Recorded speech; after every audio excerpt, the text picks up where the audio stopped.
Look, this is the engine room. This is where it's all done. So behind us is where all of the ferments happen. That's where all the magic happens.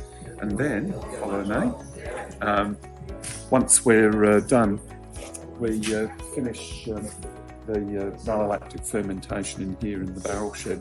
So in here are all the 21s, and very shortly in the other shed we've got our 2020s ready for bottling. So they're all going to get bottled, I think, in about a month's time.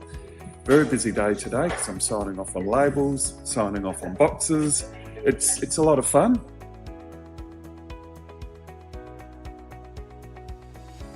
On this property, it's 90 acres in total, so we've got 4 acres of vine just here, and then back down the hill here we've got another 12 acres as well. We've probably got enough dam water to put in another sort of 4 to 8 acres under vine. After that we'd probably need to be sinking a bore, but we don't want to do that. We had the water tested here and it's really good. I mean, you can grow anything with the water that we're getting. It's just fantastic. But better than that, I mean, if I took you here in the morning, you'd go, wow, amazing views. If I took you here in the afternoon, we've got this thing called golden hour, and all of that, just beautiful golden colour, and you can actually see Kuitpo in the background, and that's just amazing as well. So beautiful sunrises, beautiful sunsets, and during the day it's pretty cool as well.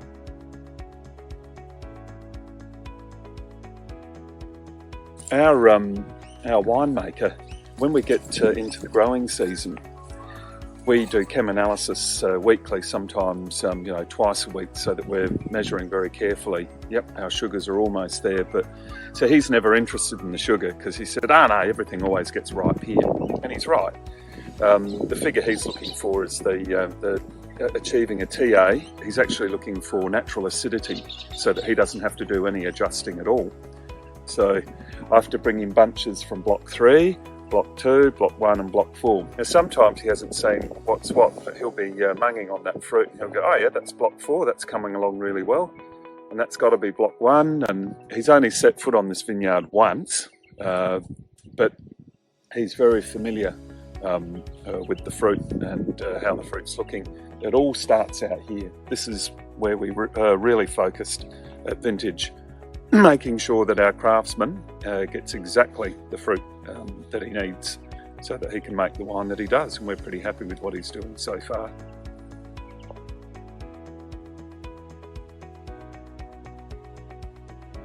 This is block 4, so this is right on top of the hill, so this works a little bit harder for its fruit than perhaps the stuff further down the hill, because the soil is actually only about that deep and you hit bedrock. We've got at least 4 different clones of shiraz planted randomly through the vineyard, which is what they've done in Hermitage and Côte Bretille and other vineyards around the world. Done mainly for consistency, complexity. It was trying to replicate what the French have been doing forever in the Rhone Valley. So this is a block that we actually took out of action when we took over the property. So if you come here, I'll show you. We've chopped down all the vines down to stumps, and you see all these green shoots. We actually had green shoots coming here, there and everywhere, but this was the best of the shoots. So we ended up training this up to the vine, wrapping it around, and of course it's lignified, and it's produced a brand new vine, a nice new healthy vine that's giving us a much higher yield than the vine in its former state. And this vineyard now is producing even better fruit than it was before.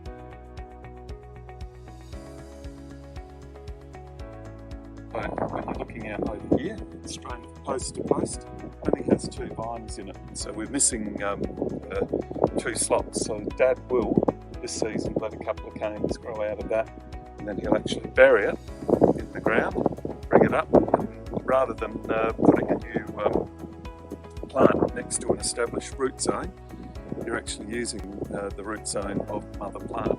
So it'll grow its own, but it's also taking nutrient from the mother plant. And I'll show you an example of that here. So what we're looking at here, so what Dad's done is he's let this one grow a really big cane, so this was quite long. He's dug a hole, bent the cane about that far underground, and then brought it up here. So this is actually shot, come up to the wire, it's wrapped it down, and this will become a fully fledged plant in its own right.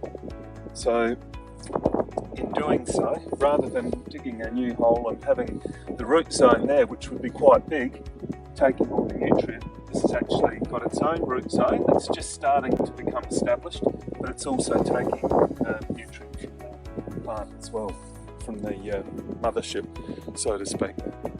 So there's a combination of that going on in the vineyard. So we're putting in new plants that we've propagated ourselves up in Dad's nursery, and we're also grabbing strong plants and helping them just to fill those missing slots, increase the productivity of the vineyard. You don't paint one of these things overnight, but it is a labour of love, and this is the block that we produce the Dad's block from, so it's not just trying to strike a sentimental chord, we are actually naming it after our father.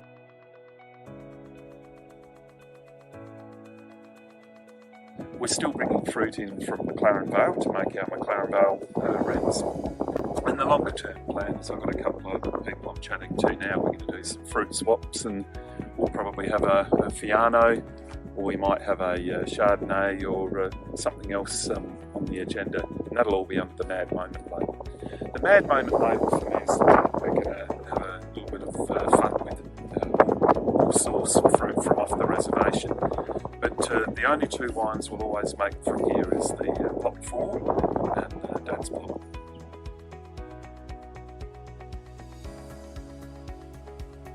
Today we're going to build a little retreat in that little wooded area there. So there's a lot of stuff that's going to happen here. Now that we'll be able to travel again, I'll be able to engage the agents in the UK and Northern Europe, and we are looking at India. India's a pretty complicated place to send wine to. It's a little bit like the US, but we're going to give it a go, and we'll also go back to the US as well.